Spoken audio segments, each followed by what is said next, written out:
proposed, that brings the tax rate up to $38.53. That's a $4.93 increase. Now, I draw your attention to the second form. There's been some adjustments on the second form. This is only here for discussion purposes. I don't have clear direction at this point, other than I am acutely aware that a $4.93 tax rate cannot happen. So I made some adjustments. One is in forecasting, which is supported. The first one is if you go to the values, you will see just above the tax rate at the bottom, you will see total with utilities. You remember last year, our ratio is at 78.8%. You remember the discussions last year, our utility values suffer because they are not blind to equalization, which means our utility values are reduced by about 21.2% because we're not at 100% equalization rate. Utility values are subject to that rate. This year, we're doing a reval, which means in essence, you are at 100% for all of your rates, and you are at 100% for your utility values. So I increased that value, which is not unreasonable, to 100%. So that takes the total MS1 value from $749,949,67 to $794,731,926. That's a function of the reval. We're doing the reval, we've already signed the contract, the money's in the budget. That's happening, so that's less of a forecast. When I say forecast, the actual, what I would call dollars and cents of these amounts would change based on what DRA does when we set our tax rate. But that is happening. I also then, you go to the top of the page, about a third of the way down, you see appropriations and revenue. You see the appropriation line has a note next to it that says minus $475K in paving. We had $500,000 in the paving line so that we could grind and pave the section of Glen Avenue. I removed $475,000 of that. You'll notice below the revenue is increased, and it says plus $150K EMS revenue. You've seen the reports, you're gonna see another one tonight. Again, that's based on history, it's supported. The revenue can support that action. Nothing else in the budget was touched. Doing those two things, if you look at the bottom, your current tax rate is $33.60, your proposed tax rate is $35.64, the difference would be $2.04. I've done that in preparation of this discussion tonight. Do with this as you wish. All right, so let me hop in here and interject real quick before I give this to the council. My standing, first off, is that it's unacceptable. I do appreciate your efforts, but I'm not okay with it. So, what we're gonna have to do as council members, we talked about this many times, we're here to make really tough decisions.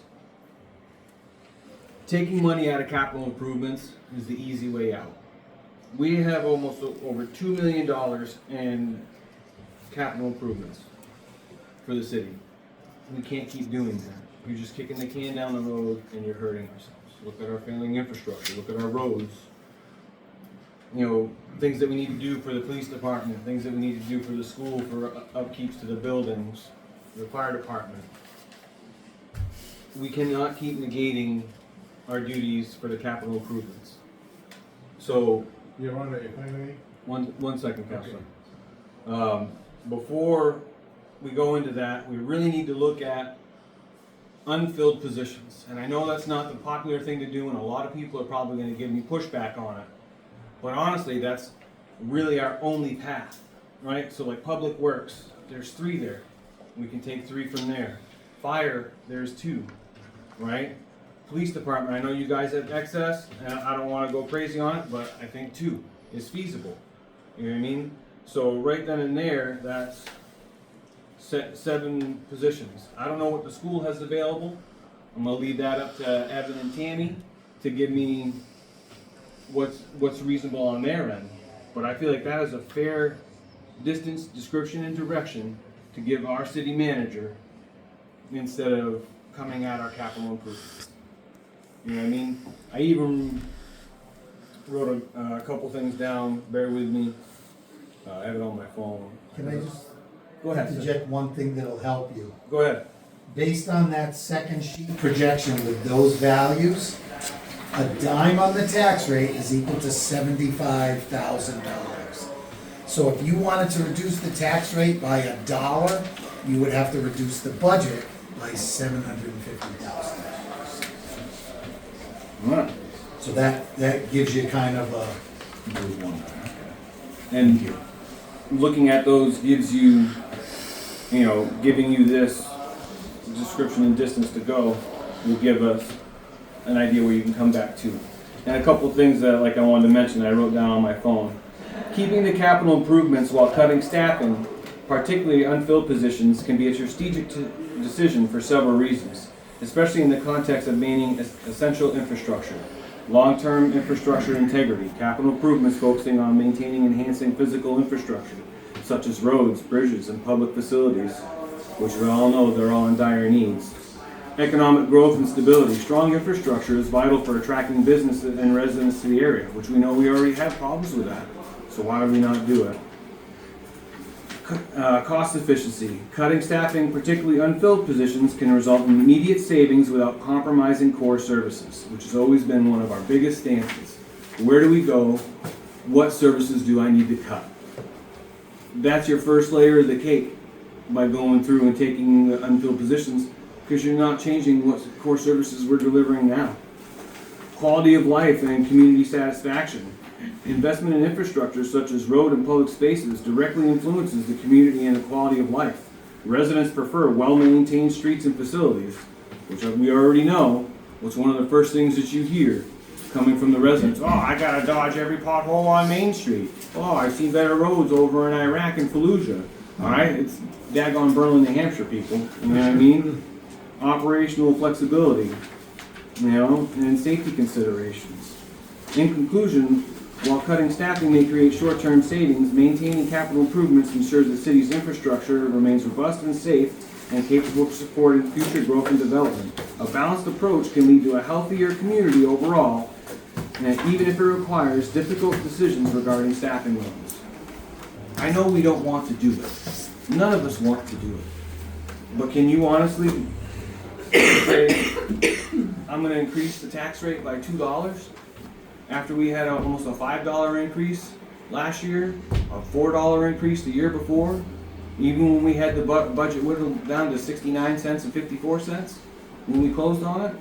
You have to make the hard decisions, and I know it's tough. After that, I was on my soapbox, so I apologize, but now I'll open it up to the council after I gave that all to you. Councilor Corson. Do you have any numbers to pass around?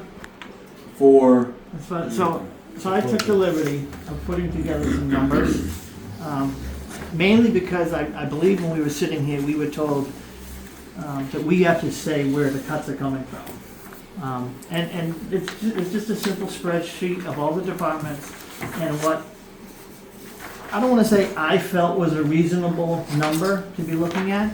I did look at each department and try to come up with something based on the information I know, and what we're looking at as far as the budget goes. I looked at the last year's budget. I also looked at the year before's budget. And I noticed that there were some departments that at the end of the day didn't end up spending everything they had. I felt there were some departments this year that kind of fell in that same realm, in the sense that, when we got our updated spreadsheets, it was as of March 31st, or whatever the date was, and just calculated the statistical what we would probably end up at, and some of them were a little bit lower. I also looked at, Phil, thank you for taking the time to put together. I didn't want to end up at $4.93 again. And so that was kind of my challenge here in putting this together. It does show cuts across the board. Microphone's not on. Thank you. Thank you. This spreadsheet does show cuts, kind of across the board. I did leave some areas sort of intact, because I felt like, we didn't fund them properly. I did go through that outside agencies group there, and I felt keeping funding at the same level they had last year made sense. We're struggling, gonna struggle this year. In addition to the other business we have closing, potential lost revenues there. I feel like we have to be proactive moving forward and not wait until November to find out, big surprise, the numbers aren't what we thought they were. If we do that now, same we did last year, come in with, only a 50-cent increase, we could be facing something down the road. I just don't have confidence that that's gonna happen properly. So this is not a, I am hard on these numbers. Some of these are just simple calculations. Some of them are actually looking at each department, what they spent last year, why are we increasing it by this amount? And I did have some questions under my comments for each of these areas. Like in administration where, we increased it by, $240,000. Are we hiring some people there? I know we talked about hiring someone for the administrative accounting for reconciliation and stuff. But I feel like there's something else going on that I had questions about. We talked about the overlay for the abatement stuff. We talked about increasing that. So even though I left that number, I had that number lower in my budget, I think it's a conversation we should have for planning for a stable future and being able to kind of push back on some of these issues that we're dealing with right now. Across the board, personnel administration, it seems to be a ton of money in PD severance. So I had some questions about that was. That was a lot of money, looking at the budget line items. I did also, under executive mayor and council, I cut that by $9,300, and you can keep my $700. If we're looking to make cuts, I'd be more than happy to make a cut as well. I'm not expecting anybody else to. This isn't a grandstanding thing. I'm just, if we're gonna make cuts, we need to make cuts. And if something as simple as just not taking a salary at all this year, I can do that. It's not a big deal. For me, I'm tired of the political games of, you're trying to destroy this or destroy that, or, no, this is real life. We have people who are struggling out there. And when I ran and got elected, I promised them I would do my best to make some changes. And we're not trying to destroy anything. We just want to be reasonable, meet halfway in some of these areas. So, feel free to take a look at this. Like I said, I do have some questions over there. The street lighting was one where, I looked at what we spent the year before, wonder why those numbers seem so high to me. The public safety went way down. It seemed like we shifted some areas around. There was some conflict between public works and solid waste. And I remember we had talked a little bit about some positions and moving from here to there or something like that. So I'd love a little bit more clarity, but I did see a $300,000 difference there.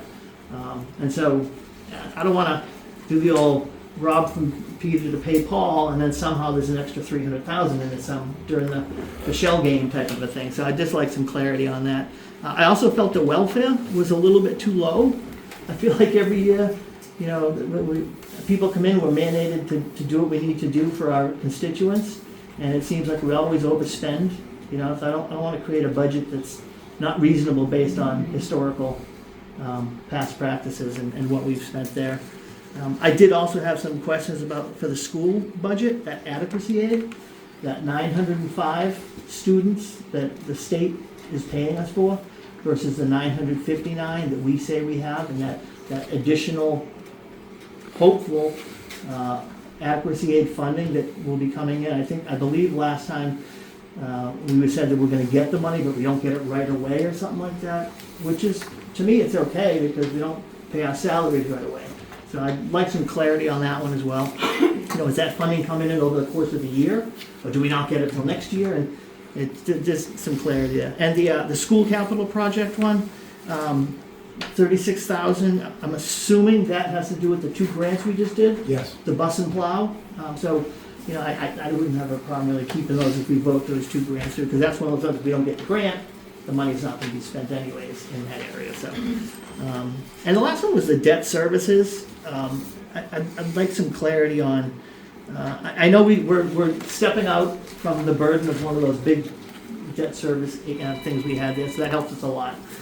But I also noticed a lot of other debts we had in there, 2016, 2018, 2019, and I get it. I'd much rather, you know, lighten the burden for a few years down the road than hit everybody all at once.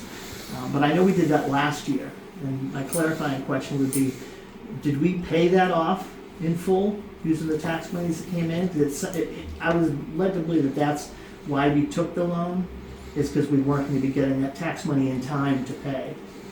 So, did we end up paying that loan off? When we did the revenue anticipation note? Yes. Oh, yeah. Okay, yeah, so that's been long paid. just for public, you know, public know that sometimes we take loans and we just make good on them and pay them off, it's what we have to do. But when it came to some of these other loans, you know, a little bit of historical information on why we have and what they are. And I do agree with you on the capital improvements.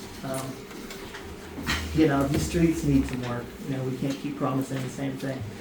My hope is that we can kind of get through this without laying anybody off. I've been in a position before where we had to cut $250 million from our budget, and we did it without laying people off.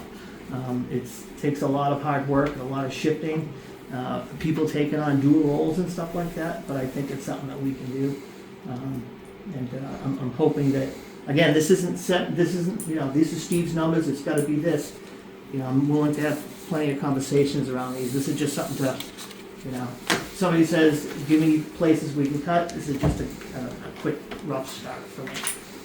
Councilor, actually, I'll let Phil inject in, come to you. So, I apologize, I'm not gonna be able to answer 90% of these questions tonight. That's okay, that's okay. 95%, I just answered the 5%. I'd like So- to have an understanding of these questions by the time I vote for a final budget. Well, we can spend the next week, cause you have another workshop scheduled for next Monday. I can get you some, probably pretty good amount of them, by next week. You know, And some of with them might just be quick, information. yes, no. Right, exactly, that's why, I'm looking at them, and some of them I could, but I really don't wanna do it on the No, floor. that, I don't. I don't wanna screw it up. I'm not expecting it. Excuse my, No, I'm not expecting it. you know, every time we do that's when we get in trouble, when we try to do floor amendments and things like Exactly. that. No, that's. So what I'd like to do is take the time, and then I have 2 departments that I have to speak with that Right. I don't directly oversee, which is the police department and the school, to get those answers. So it'd be a good exercise for me to go over it for the next week. I'll leave the stand by, Councilor, I forgot Councilor Tabaj. I'm good. Yeah, Your Honor, at the beginning you mentioned, in your presentation, cutting, capital improvements by $2 million. No, I was saying capital improvements is $2 million. Our request for the budget right now Oh, is $2,071,327. okay, So, The total. right, the total for capital improvements, all right, which should be an easy layup, is just striking capital improvements like we did last year. no. I'm not gonna allow that to happen. I agree with you.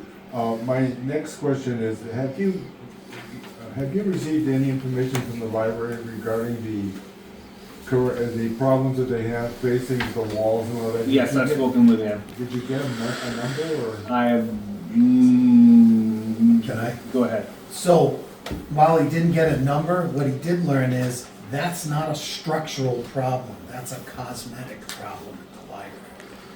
We had all our engineers look at it. Yeah, Excuse me, hiccups, I apologize.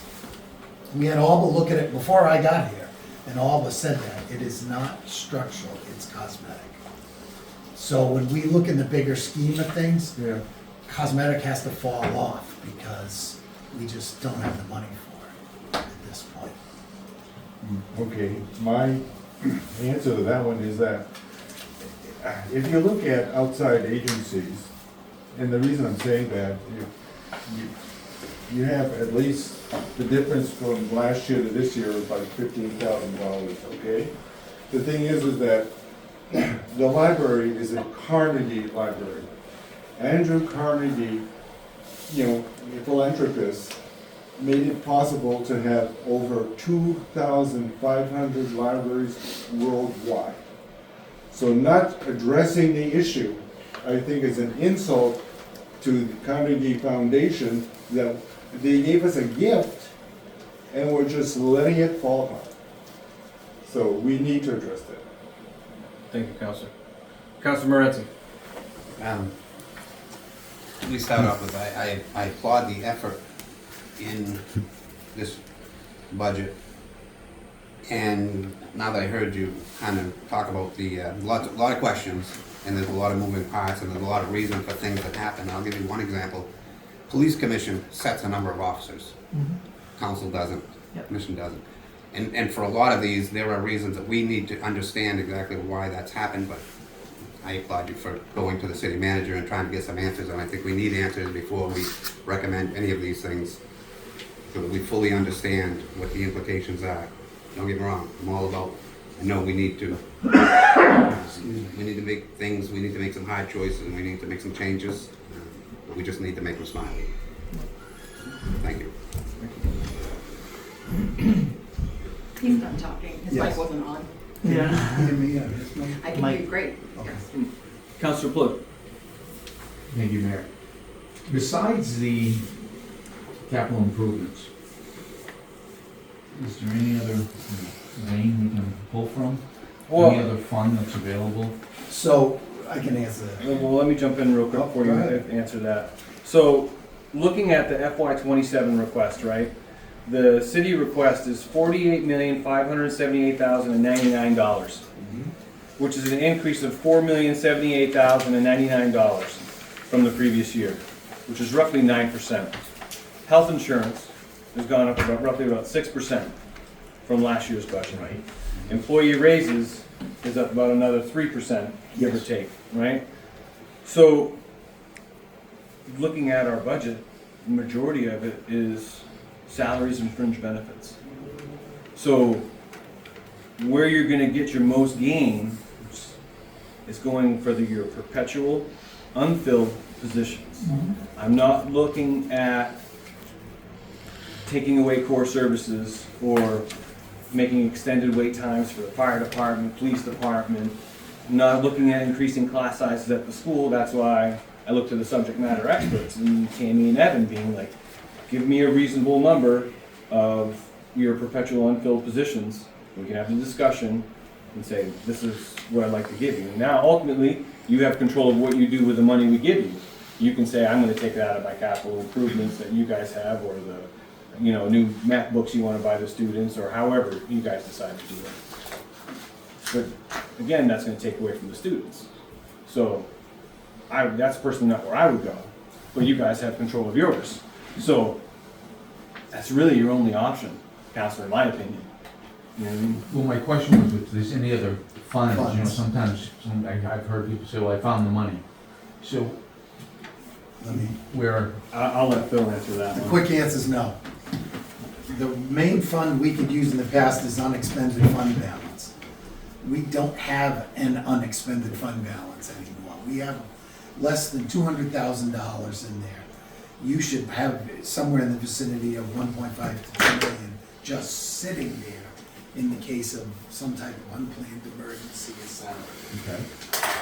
okay, Our only sources of revenue are for the budget, aid from the state for education, aid from the state with rooms and meals taxes, local receipts, you pay to register your car, things like that.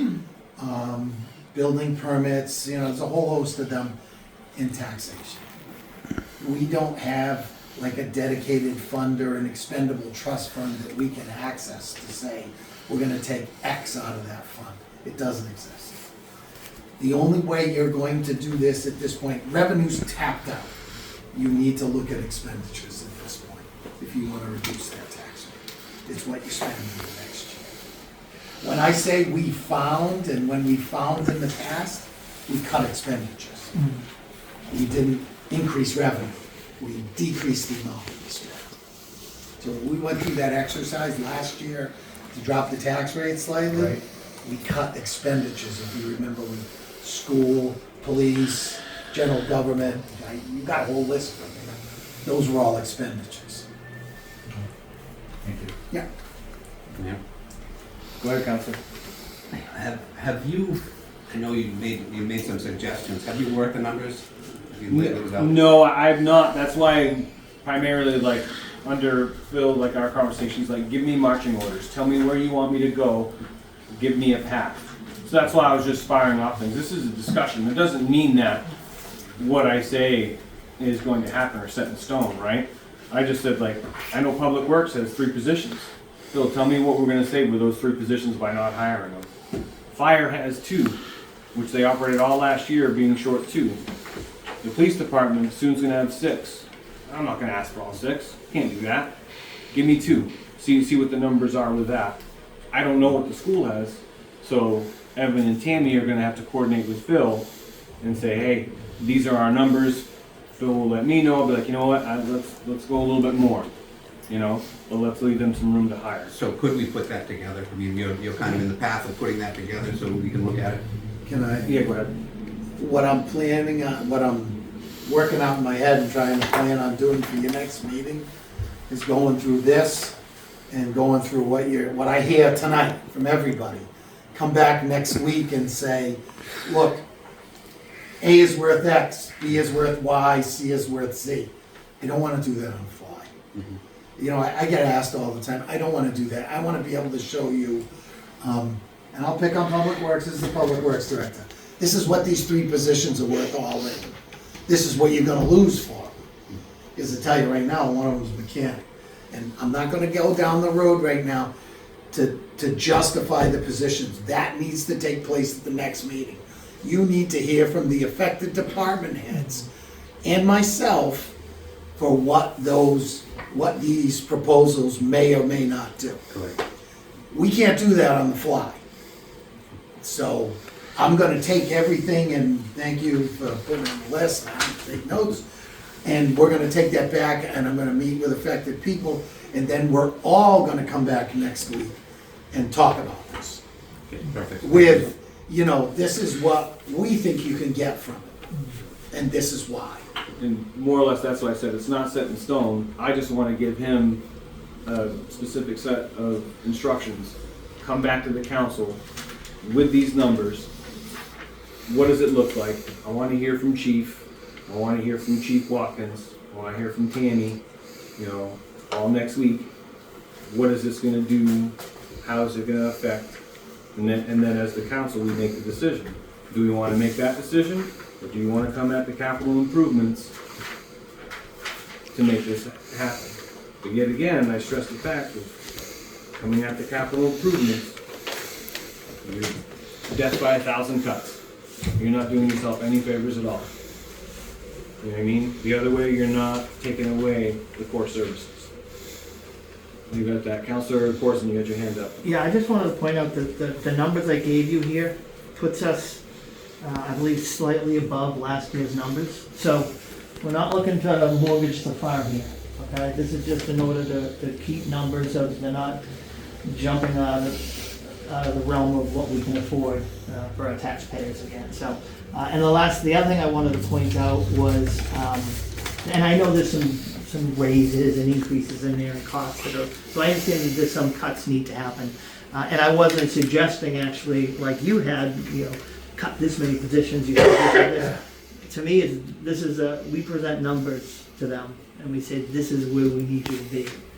Let us know how you can get there. Now, we know, because, you know, it was mentioned that the PD had some unfilled positions. We know that there's some potential areas there, but I would never step on the police commission's toes and say, you need to cut this many jobs. We give them a budget, and they have to figure out how to figure it out based on the budget we give them. So that's really our role. Our role isn't to say, you should cut here, you should cut here. Our role is, this is how much money we believe we can afford the taxpayers this year. That's what we're here for. We're representing the taxpayers. what can the taxpayers afford to represent this year? Same thing that they did last year, plus a little bit more, and that's kind of what I presented. I don't want you to think I'm, chopping 20% across the board here, and I think what I have here is reasonable. And every point here can be argued and back and forth, and we can meet somewhere on it. It's just a starting point. I figured somebody had to do it. Any other council comments, questions? Regarding the budget? Councilor Higbee. Just that, excuse me, I lost my voice. I'll just add that I appreciate the work both of you did on this. I come into this knowing that, I'm the longest one here, but I don't know what to cut and how to do it. So to come up with ideas like this is really helpful to us. And I love the idea that we're gonna now not try to make a decision tonight, but you guys are gonna do some more investigation. We're gonna get some more facts. That's what we need. So, Yep. thank Absolutely, you. absolutely. Thank you. And just, if I could, Absolutely, go ahead. this is the direction we need to do this. When I say we, I mean staff. This is the direction we need. You're the policy-making board. You've heard me speak before that other communities have a goal-setting session. So once that goal-setting session is done, whoever they manager, administrator, however it's set up, that person or that group of people knows what can sustain, what can get cut, what can go away. You've done that quick and dirty tonight, but we've gotten that direction, so give us the week, let us put it together. I'm gonna try and get it out to you on Friday, but I might not, it might take me into Monday. So, So you're well aware of the path forward? well, as aware as I can be. All right. Yes, thank you. All right, so nothing else from the council works on proposed budget from the council? Place to air it out? No? All right. We'll move on to tax deferrals under the work session. Your Honor, if I may. Oh, go ahead, sir. For next week, are we gonna have, will the department heads be here? I know they work with Phil, but I personally would like to hear from them one-on-one. Yes, the ones that we talked about tonight for positions, Yeah, they'll be here. okay, The good. departments that are affected, yeah, they'll be here. 2 weeks? Thank you. No, next week. Next week, because you have a workshop scheduled where the Board of Education usually comes in, Yeah, just make and sure. we're gonna alter that, agenda a little bit from hearing what I heard tonight. So instead of just being the Board of Education, it's gonna be council works on proposed budget. Okay, good. With those department heads here. Yep. Yeah, well, thank you for that. Yeah. All right, up on tax deferrals. Thank you, Mr. Mayor. You have a tax deferral for, and I am not a big fan of putting, there's a lot of confidential information in these. You have a tax deferral for 671 Western Avenue. You have a tax deferral for 96 Glen Ave. my glasses are filthy. 196 Glen Ave. 196 Glen, and you have one for 1372 Napier Street. 1372 Napier Street, and you have 10 Clarendon Street, 25 Wentworth,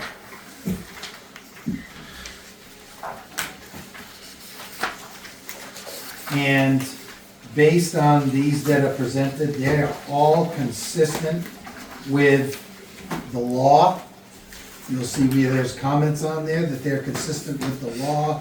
They are appropriate under the section of the law, and I would strongly recommend that the board approve tax deferrals as presented and approved by the city's assessor technician. Councilor Corzine. Motion approved. Motion to approve from Councilor Corzine, seconded by Councilor Sabaj. Is there any discussion amongst the council?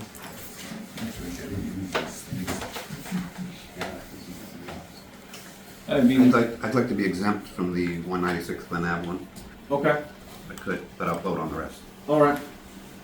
Sounds good, so we'll make a note that Councilman would like to be exempt. You're approving them as well. Yeah, we're approving them as also, Pete, you should probably Just bow out the whole bow out of thing. the whole vote, please. All right. So we'll have Councilor Morency abstain. So there be no further discussion, all in favor say aye. Aye. Any opposed? All right, the ayes have it. All right, next up, abatement recommendations. You have one abatement, it is from 167 East Main Street, and the taxpayer is requesting an abatement for an inability to pay, even though there are no claims of errors or disproportion that we found. We always do an inspection of the property. They went out and did it. They noticed that there were some items that should have been adjusted, and the overall condition should have been adjusted to very poor, based on the fact that the interior is in very poor condition, no access to the second floor, space heaters are being used, and it is an unsafe situation for the owner to be in there. But noting that, because of that inspection, we would recommend that you reduce the value from $129,400 to $94,000, and I would recommend that the board approve this abatement recommendation as presented. Motion to approve. Make a motion. Motion from Councilor Put, seconded by Councilor Higbee. Any discussion amongst the council? Having no further discussion, all in favor say aye. Aye. Any opposed? All right, the ayes have it. Abatement recommendation approved. Next up is the gravel tax warrant. You have one gravel tax warrant in here, and the amount of the gravel tax due is $158.36, and it's for Albert and Mary Gay for their pit that's located out on Jericho Road. Again, I would recommend that the board approve this gravel tax levy as presented. Motion from Councilor Valerino, seconded by Councilor Morency, to approve the gravel tax warrant. Any further discussion amongst the council? Having no further discussion amongst the council, all in favor say aye. Aye. Any nays? The ayes have it. Gravel tax warrant approved. Anything under other? Nothing under other, but you will need to go into non-public for consideration of the acquisition, sale, or lease of real or personal property, which, if discussed in public, would likely benefit a party or parties whose interests are adverse to those of the general community. Just real quick, can I back up? And maybe you mentioned this and I just missed it. The original gravel tax levy there that had 0 on it? That's a typo, it should, Okay. that amount that I mentioned below should be up top. That's what I did. Thank you. Alright, so at this point, we'll move into non-public for RSA 91 Alpha, :3, Roman numeral number 2, subparagraph B, consideration and acquisition of sale or lease of real personal property, which discussed in public would likely benefit a party or parties whose interests are adverse to those in the general community. Motion from Councilor Higbee, second. And we'll move right into the public hearings. We got a few of them this evening. We'll start with resolution 2026-04, which is the clean water state revolving loan fund for improvements for Watson Street combined sewer outflow infrastructure. And the public hearing is now open. Is there anyone in the council chambers that would like to speak towards resolution 2026-04?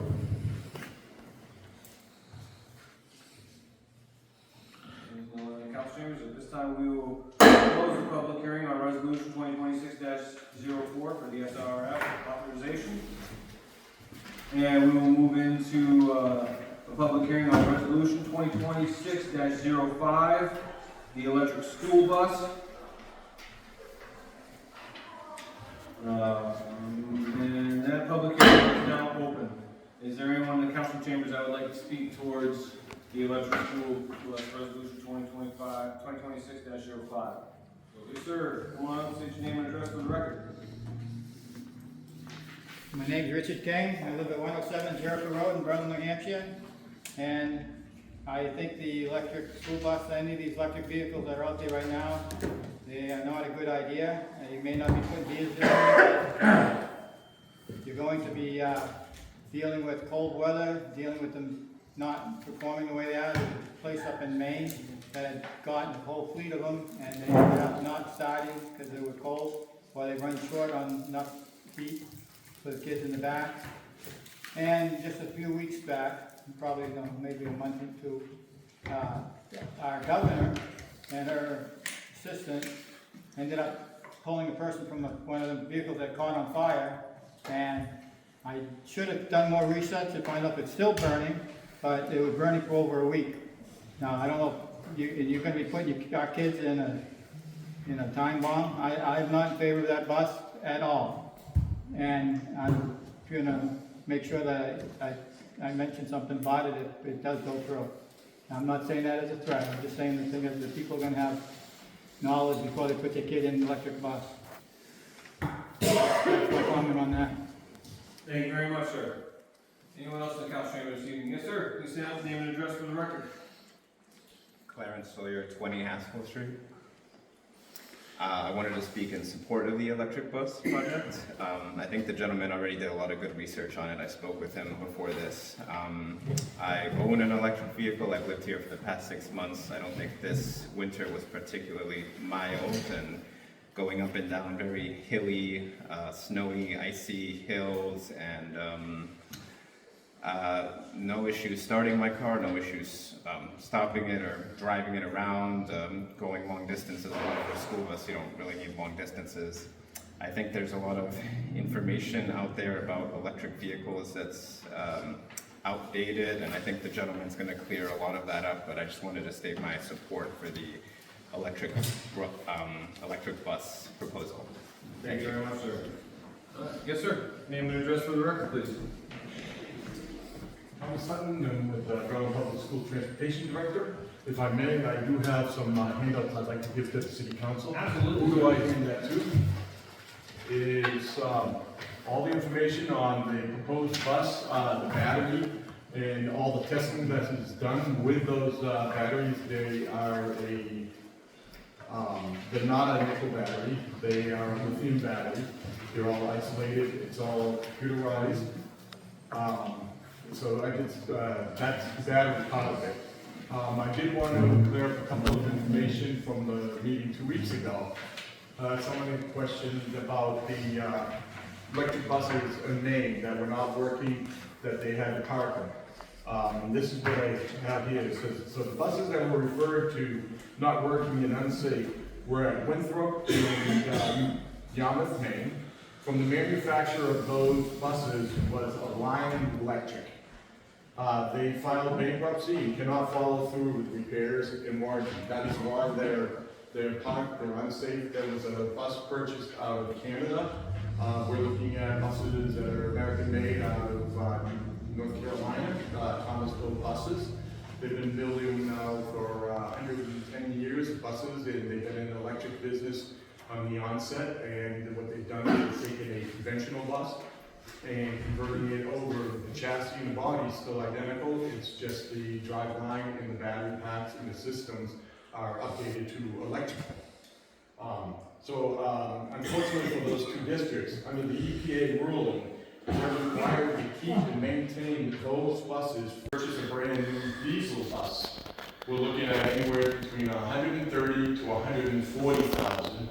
And I don't know, are you going to talk a little bit about the difference in the cost of? I can, yeah, people are Awesome. awesome. Can you go with that? Someone did, just in case somebody was wondering, all of our buses are G plated. They're permanent plates. They do not cost us anything to register our buses, whether they're electric, diesel, or alternative fuels. Gorham has a warranty shop that would be doing a lot of work with the electric bus. I mentioned the last meeting, the battery is guaranteed, warranted for 8 years. The high voltage system is guaranteed, warranted for 5 years. And the rest of the coach would be warranted from bumper to bumper for 3 years. It's a well-built bus, and we've got a great support system through W.C. Cressy down in Kennebunk. They built a repair shop where radiator shop was in Gorham. They took that over, and they've been doing warranty work out there for our existing buses, and we've had great success with the W.C. Cressys from the 70s to now. We bought most of our buses all through W.C. Cressy. Does anybody here have any questions? Open it up to the council. Yeah, Any questions? yeah, I just want to start by saying thank you so much for coming out. to me, this is what applying for a grant and presenting it is all about, giving us the information, because initially I had some questions, and you actually answered a lot of them last week. And showing that, and just doing some of my own research, I found that there's additional costs that can come into line with, putting in charging stations, but it sounds like that's all part of the program and part of the grant, so that's fantastic, yeah. I did have some kind of concerns with the safety, and a lot of my concerns you kind of addressed, because I know that a lot of those different manufacturers are kind of test manufacturers, they're startups. You've got a company that's been reliable, has been doing the job for a while, has a good track record. You're not having those things explode in the middle of nowhere. I'm not sure if you're aware, several years ago, Bird brought up an electric bus that they wanted to present to try to get people into it. We ended up being part of that, where we went up to the community college. We were doing a road test. Well, during that road test, the bus actually blew an airbag. And I ended up having to bring it to our repair shop. They overnighted an airbag. I had to fix it on my own time. Got it up and running, and then I took it out the next day for a road test. And the chief of police pulled me over and was questioning why I was driving down the road without a license plate. Well, license plate was in the dash. And then I was saying that I just fixed it. And I'm getting it ready to go to Gorham because that was the next step for the displaying of their bus.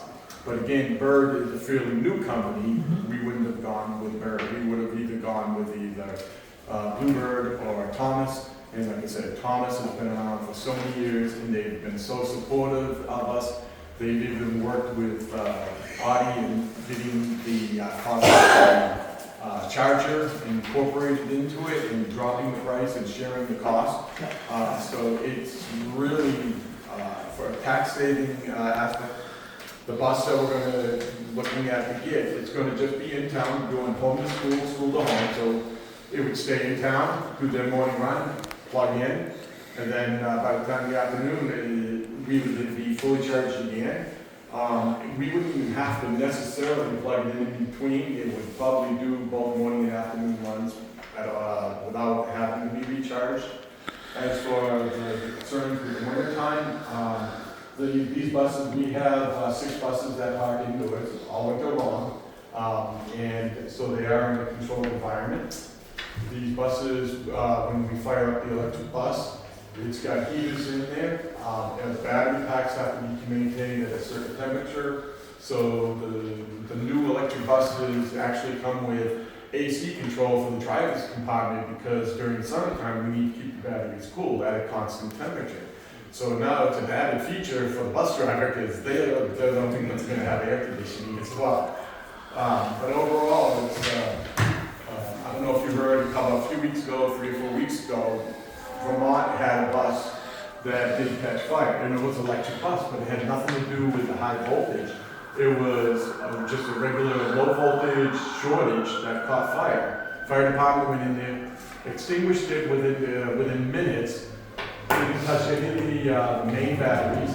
They inspected it. They checked all of the aspects of the main battery, the integrity of it, and as you can see through the paper. I think I had money out of mine, I love it.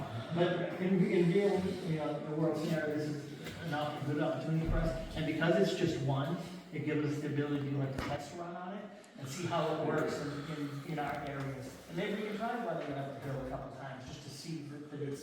Actually, I'm not an electric person either, but I'm looking at it as I'm not to go because of the fact they wanted to keep all the buses inside the garage. Well, that 66 passenger bus does not meet today's needs with the Berlin Public Schools. We have such a much higher rider participants. Athletics now, we need 77 passenger buses. So that bus is going to be sitting more dormant than actually doing anything because it's non-usable in the situation where this electric bus would be used morning and afternoon, and as well as doing local field trips, going to the White Mountain Community College, doing stuff around town. We could utilize that and put the one of the ones that we're using on our trip buses to go down and do the further distance, athletics and stuff like that, and get rid of our smaller bus that's really has become obsolete for Berlin public schools, and the fact that the cross members are starting to rot out. Eventually, it's not going to be long before we cannot put a sticker on it. I know they've done away with the New Hampshire safety inspection for buses twice a year. But the state of New Hampshire, a lot of people aren't aware of this, but the state of New Hampshire school bus inspection sticker is in place, and it's done once a year annually, and it basically incorporates the entire school bus as well as the old safety inspection. So if we find something that puts it out of service, that bus cannot put a school bus sticker on it, and it can't be used. So we still fall under ACE inspections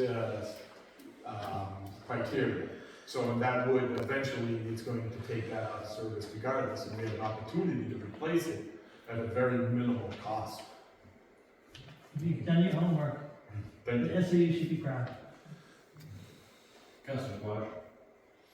Yes, thank you for your presentation. I have a number of questions, but I'll keep it limited to, do you actually need an electric bus this year? We really could use a couple of buses. We're settling for one electric bus because we really need to upgrade our fleet. They are rotting out pretty quickly with the city has turned more into the salt, which has been great for road traveling in the wintertime. But it's really raising havoc on the cross members. These body panels on the exteriors is really starting to rot through. We're doing our best to patch them. We're doing our best with Paul's Auto Body, who does a lot of our body work. But there's just so much you can do till it becomes unusable anymore. So, I mean, I agree, one electric bus I think is a great bus. And your follow-up, so you're telling me that you absolutely need an electric bus this year? Well, if we need a bus. It doesn't have to be electric, but being a taxpayer, I would rather spend $19,000 for a bus than $130,000 to $140,000 for a bus.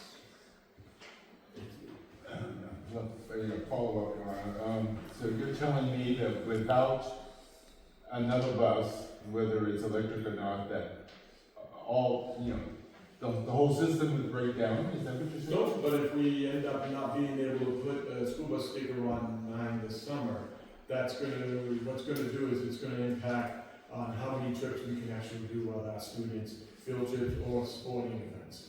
Right now, we try to do everything we can to support the students, and one of the things is we do have a lot of away games, and right now it's becoming more difficult, and if we have one bus breaks down, then I got to cancel either a field trip or an athletic, and then it becomes a snowball effect trying to reschedule, especially in the springtime, because we have to have everything done before the end of the school year. And it does impact our athletic department if we do get a bus that's down. Well, thank you for that information. It's gives me pause to consider the implications of an electric bus. Thank you for your presentation, though. Councilor Moranci? Just a quick question on life expectancy of the diesel bus versus the electric bus. Do you have that? We were originally, quite a while ago, we were trying to get on a track to replace a bus every 10 years. Once a bus ages out at 10 years, to replace it. And that's what the state of New Hampshire would like to see us do. But in order for them to implement a law that says that, then they would have to help fund that. So they don't. It's a recommendation from People Transportation down in Concord and the DOT. They would like to see these vehicles replaced about every 10 years. I know a lot of contract carriers, and there may be something on before. A lot of the towns would require a home to school, school to home, being 5 years or less, and trip buses being 10 years or less. So a lot of the contracts out there require the bus being less than 10 years. And it would be nice if we could, we're looking at, the bus we have right now is a 2009, and the next bus after that is a 2014, we have 2014, so we've got 3 buses that are already over the age of 10 years. With that said, what are you expecting for what the lifetime of the electric? That, I don't know. I would assume that other than what's gonna happen with the electric is the, body's gonna run out before with our diesels, same thing. Most of our buses are right around the 100,000 mile mark now, the older buses. We have one that's got 155,000 miles, that's a 2014. 09 is got 103,000, I just used that for a small group of kids going to a field trip this past week, so. Okay, thank you. Thank you, Mr. Sutton. Anybody else in the council chamber like to speak towards, resolution 2026-05? Make another brief. Go ahead, sir, come on back up. Just repeat your name and address for the record. Clarence Sawyer, 20 Haskell Street. I don't think it was mentioned the fuel situation. I think everyone's aware of fuel costs going up quite a bit every time we pass a gas station. So I think that's another thing to consider from a cost savings perspective long term. I know Berlin has the hydropower, and I don't know if there are plans in the works for anything else that would help generate electricity here, but I think that could be a good cost thing long term. And yeah, that's the only other thing I wanted to add. Thank you. Thank you very much. Anyone else in the council chamber? Sir, come on up, name and address for the record. Audie Hamilton, I'm IT director at the Berlin Public Schools. Tom pretty much covered everything about the buses. Just a few points that I wanted to make. We're not the first electric school bus here. Lisbon School District has the same bus that we're going to get, but a few years older. The battery life is 8 years or 175,000 mile warranty. So not to say that the bus is going to last that long, but the batteries are guaranteed that long. It's tough to give you an exact price on how much the electrical use is on the bus, but just to give you like a ballpark, the cost per gallon of diesel in terms of kilowatts is about $2.50 to $3.75. So that's our equivalent. I know there's a lot of numbers in here, but if a kilowatt, if we're getting charged 25 cents a kilowatt to drive that school bus, the same amount of kilowatts per diesel, the price at this point in electricity is $2.50 to $3.75. And other than that, I'm happy to answer any other questions on an electric school bus. But these buses, Tom will probably be able to help me. I think this Thomas brand of bus is in the 4th or 5th generation now. So it's not a first-year bus. It's been around a while. I do want to add one more thing about the people who question about going up the hills. They got regenerative braking, so if we were to go up hillside, on the way back down, it acts like an engine brake, and it's actually recharging the battery, so it does give you a lot more distance based on just driving on level ground. So every time we let off, because our entire fleet has engine brakes to help us with all the hills. And they saved an enormous amount of money on brake jobs too because of that. And with the new regenerative braking with the electric buses, you don't need the engine brake, but it does it for you. And it also recharges the batteries as we're coming down the hill. So it does give you extra length of, run time. Perfect. Just real quick, I apologize, what was that quick cost analysis, gas versus diesel? So, I mean, the simple one is our cost for the equivalent gallon of 1 gallon of diesel. I can't give a price on diesel because that's all over the place, but it's about $2.50 to $3.75. And the reason that it's such a broad range is that if Tom is driving the bus down the highway at 60 miles an hour, that's going to use a lot of kilowatts, a lot of energy. But if he's stopping and going 5 or 10 or 15 miles an hour driving around town, that's not going to use not very much electricity, whereas in a diesel engine, that's just going to keep running. When you stop, that diesel engine is going to run, the electric engine isn't.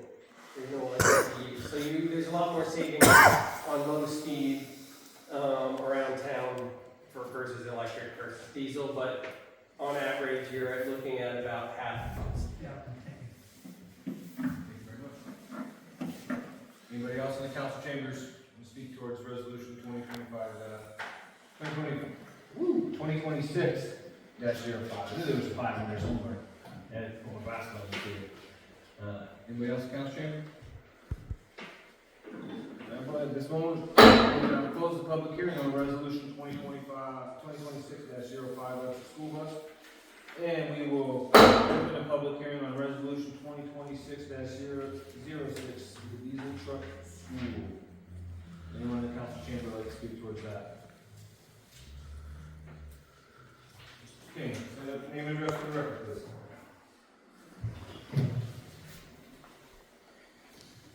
Richard King, 107 Jericho Road. With some of the other departments that we have all these trucks, does the school itself really have a good need for a dump truck constantly? We have waterworks with got trucks, we got public works with got trucks, it's all part of the city. It's all taxpayer money that's going towards that. Do they really need to purchase a truck for the school, for a dump truck? I just got that question. If you can show the real need for it, that's one thing, but, and then the other thing, if you're going to buy a truck like that, they have the surplus, army surplus that happens, twice a year, I believe, or at least once a year down in Concord, would be a place to try to purchase one of them, because they shouldn't have to really use it that much. That's my only comment on that. Thank you, sir. Anyone in the council chamber also like to speak on the public hearing for resolution 2026-06? All right. The public hearing is now closed on resolution 2026-06. All right, moving on to the regular meeting, we all stand for the pledge of allegiance. Councilman Leo, you have the honor to lead us off. I pledge allegiance to the flag of the United States of America and to the republic for which it stands, one nation, under God, indivisible, with liberty and justice for all.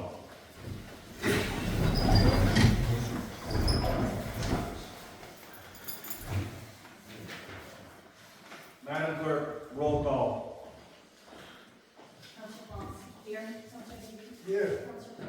Here. Council Morency. Here. Council Ballerino. Here. Council President. Here. Council Javari. Present. Verona. Here. All right, next up on the agenda, approval of the minutes for a regular meeting and work session dated April 6, 2026, and the budget work session dated for April 13th, 2026. Councilor Tabash. Yeah, Your Honor, I'd like to make a motion to accept the minutes of the regular meeting and work session of April 6, 2026, and the budget work session of April 13, 2026. I got a motion from Councilor Tabash, seconded by Councilor Ballerino, to approve the minutes for the regular meeting and work session dated April 6, 2026, and the budget work session dated April 13th, 2026. Any discussion amongst the council? Seeing no discussion amongst the council, all in favor say aye. Aye. Any opposed? The ayes have it. The regular meeting has been approved. All right, next up, the disbursements. Madam Clerk. Disbursement report request number 2007 for the start date April 7th, 2026, and end date of April 20th, 2026. For a total disbursement of $727,755.45. Councilor Tabash. Yeah, Your Honor, I would like to make a motion to accept Madam Clerk's disbursement report as presented and to pay all bills reviewed and approved by the Committee on Accounts and Claims. Motion from Councilor Tabash to accept Madam Clerk's disbursement report for payment of bills. Second? Second from Councilor Corson. Any discussion amongst the council? No discussion, all in favor say aye. Aye. Any opposed? The ayes have it, Madam Clerk's disbursement report approved, pay all bills. And next up, we got a round of public comments. Are there any public comments this evening in the council chamber? Yes, sir, please stand up, state your name and address for the record. Paul Darren, 583 Burgess Street. First thing is thank you to a couple of, one of the councilmen and our mayor tonight.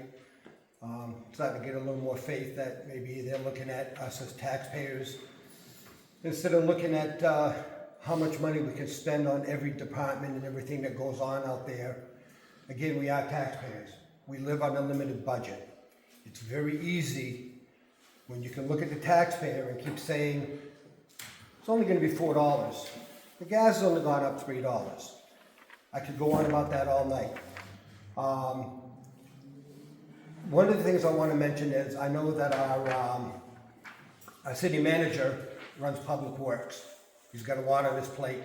Does he actually have time to be up there and see what goes on up there and evaluate things, or is he relying on the people that are up there as supervisors? Does he ever spend time up there to see what goes on and make sure that things are going right and things are being spent right? I don't know if you are, Phil. I don't follow you around. I'm just asking. You do an awful lot. So that's just another question. Some of the other things is, when you guys are throwing numbers around, like last week, there's a lot of numbers were thrown around. Police department threw numbers around about how many miles we had on different vehicles. I didn't count them.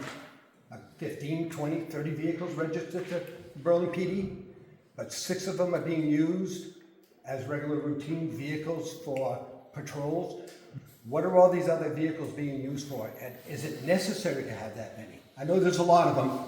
At one time, I think when I called City Hall, they said there was like 14 or 15 or 17 registered to the PD, between their donut truck and unmarked cruisers and ATVs and everything else.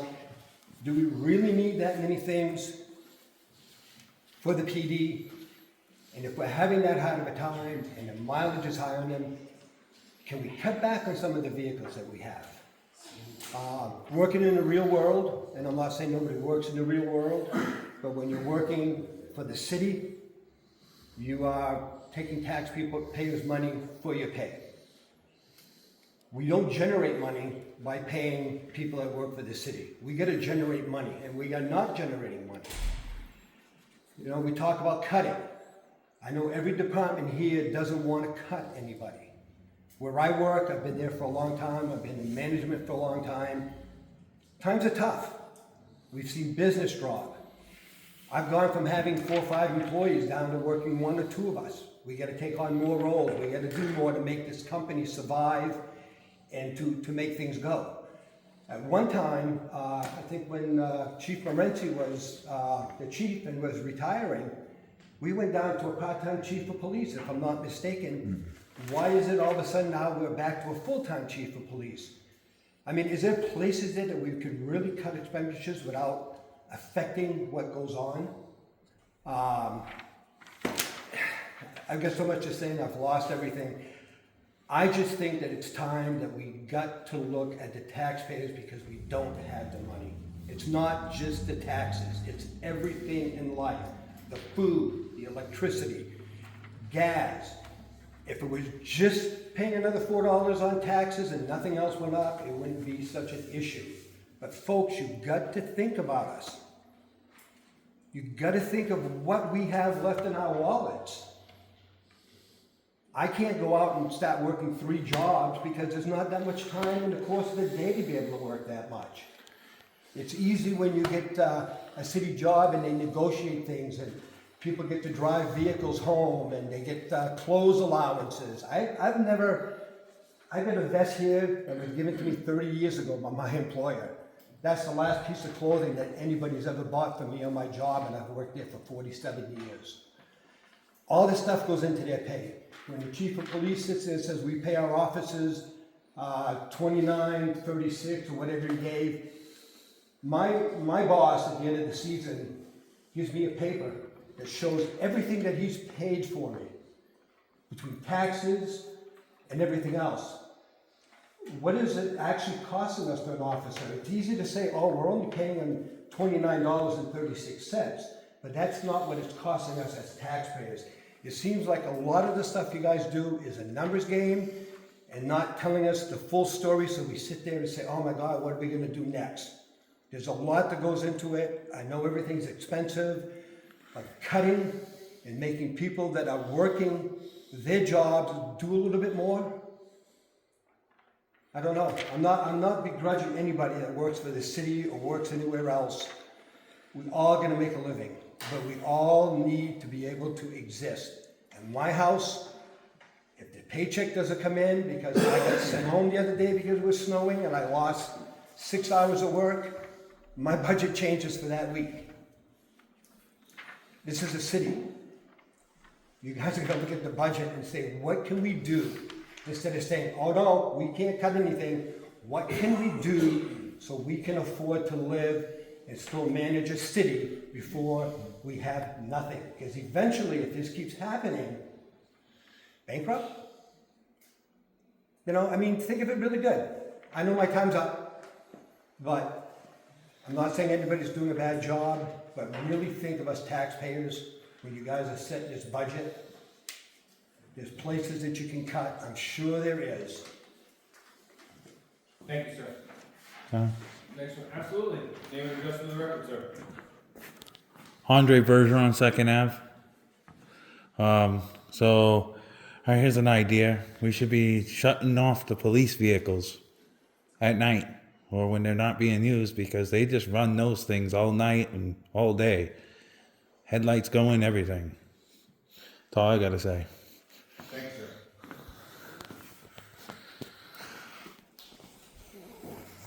Anything else? Yes, sir. Name and address for the record. Richard King, 107 Jericho Road. I have a couple of things. One of them is about the school budget. I'd like to know how many secretaries and how many assistants that they need. Hold on a second. I think Can I hear my microphone? This one stopped working. that was one in and out again. Okay, sorry. Oh, it's not working? I can talk loud. No, no, that's okay, this is fine. All right, can you hear me fine now? Okay, Go ahead, sir. all right, school budget. How many secretaries and how many assistants do they need? If you look at how many are involved in that, they have an overabundance and there's less students. The other thing, if you look at a lot of other school districts, price per student.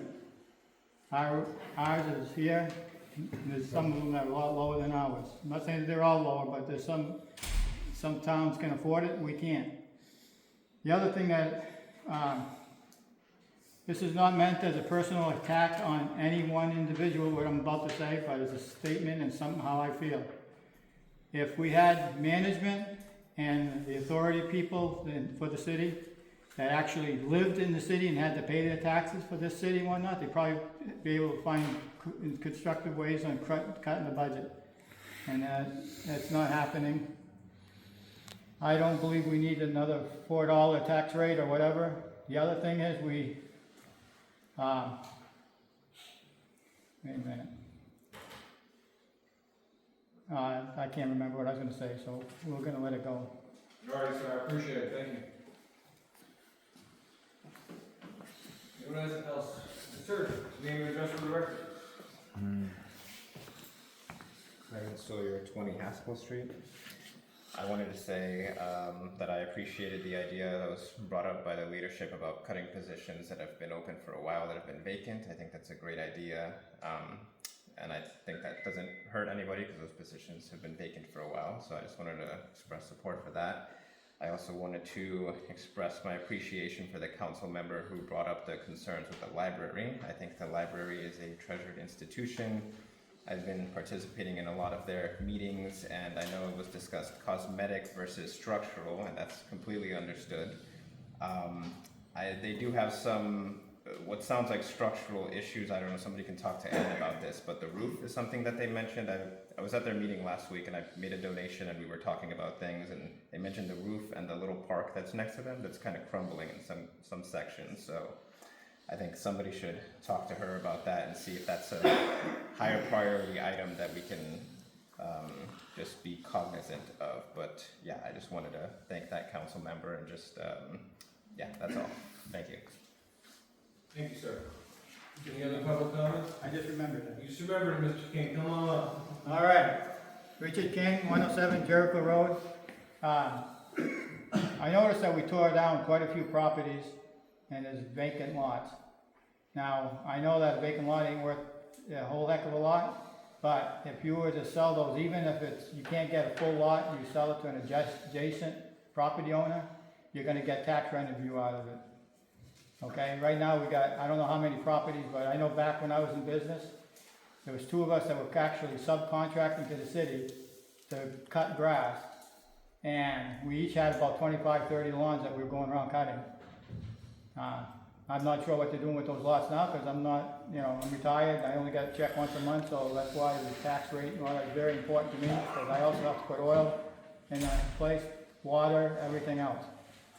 And alternative energy that we should look into, I'm a very good fan of solar power, because once you got it in there, it pays for itself. Thank you. Thank you, sir.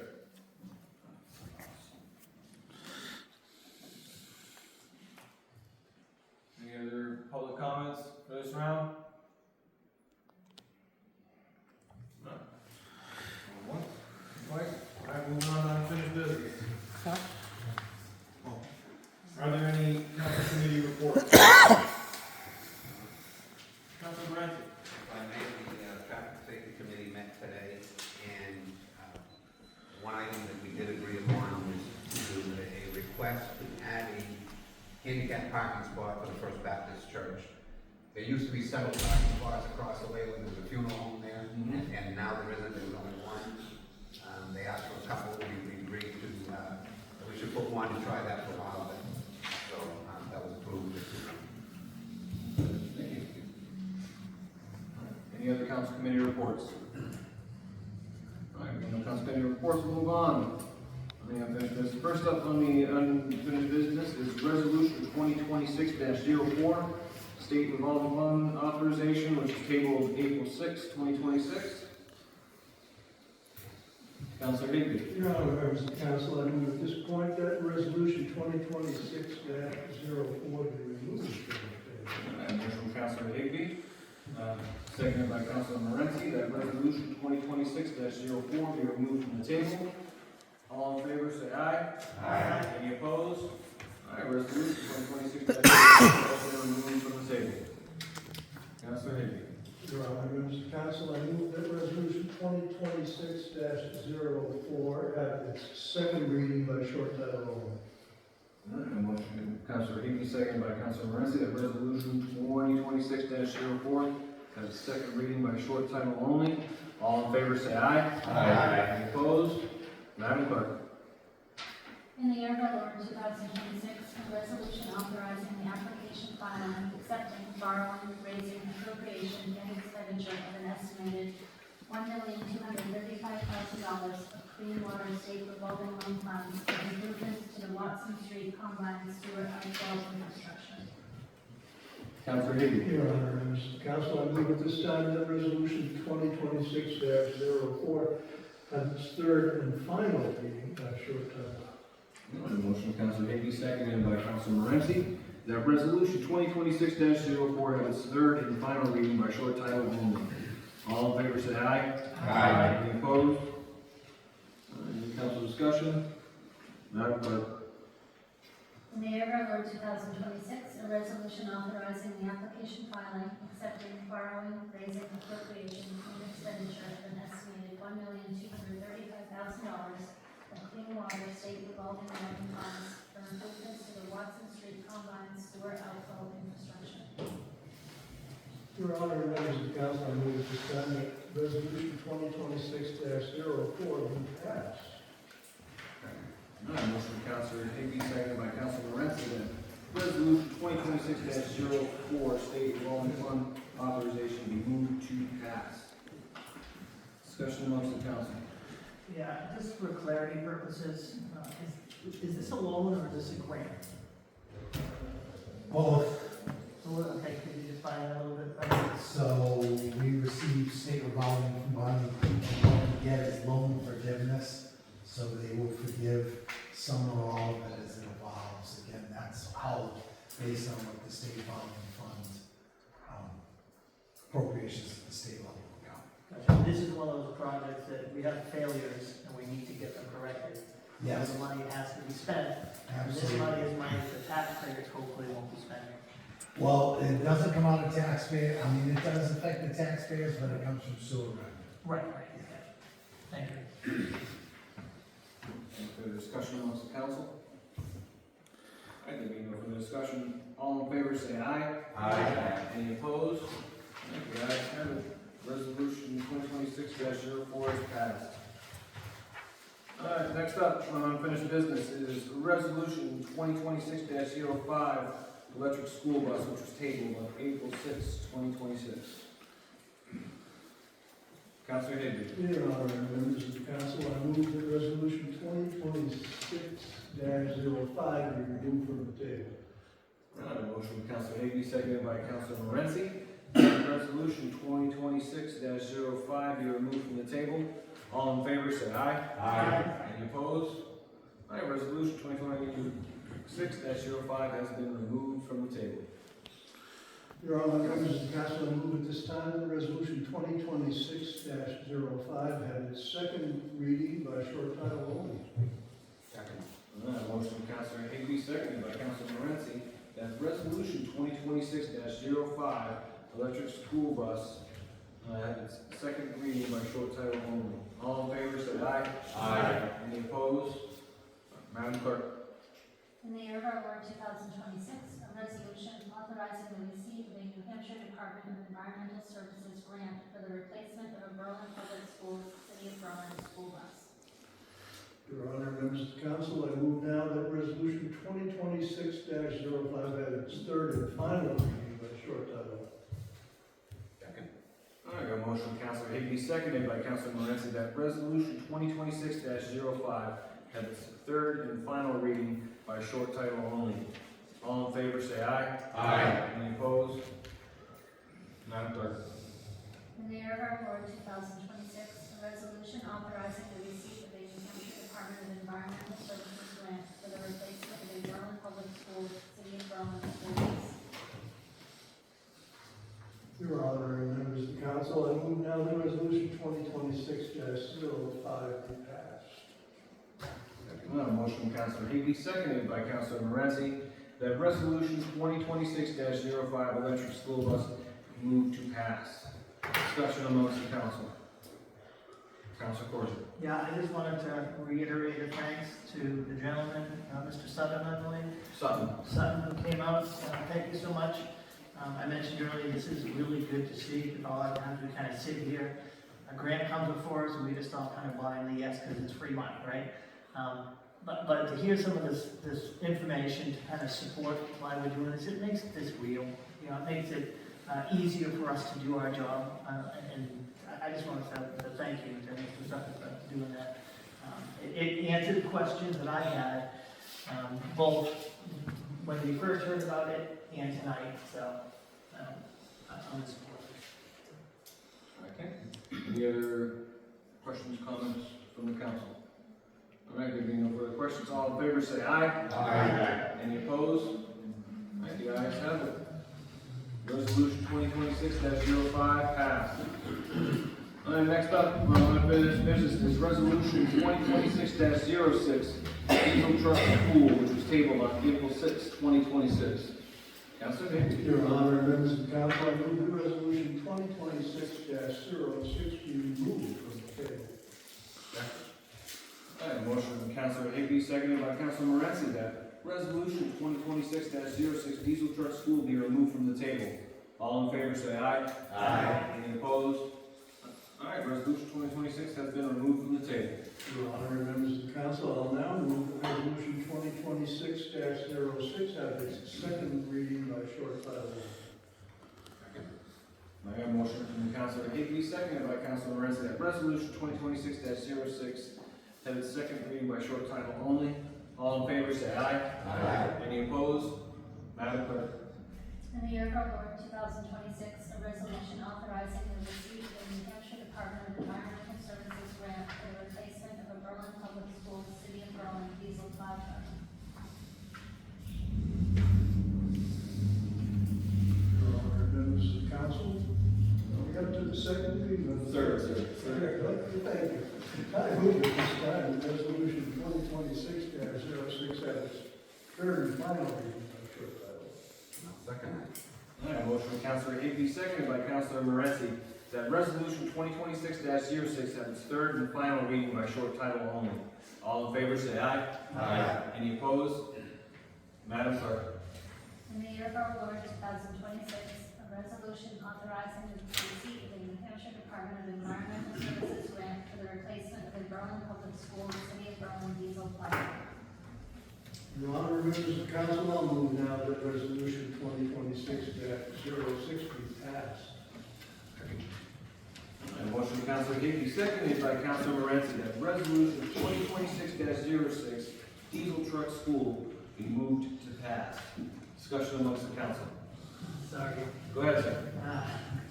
Just to clarify, this is a plow truck, it's used for plowing. Okay, so it's not really a dump truck, we just have a dump truck. There is a purpose to this, and the school does their own plowing and stuff, correct? Thank you. Any further questions, concerns amongst the council? Any no questions, concerns amongst the council? We'll vote. All in favor, say aye. Aye. Any opposed? The ayes have it. Resolution 2026-06 passes. All right, next up, under new business, we got a slew of new resolutions here. So I'm gonna look to kind of make things a little bit easier for the clerk.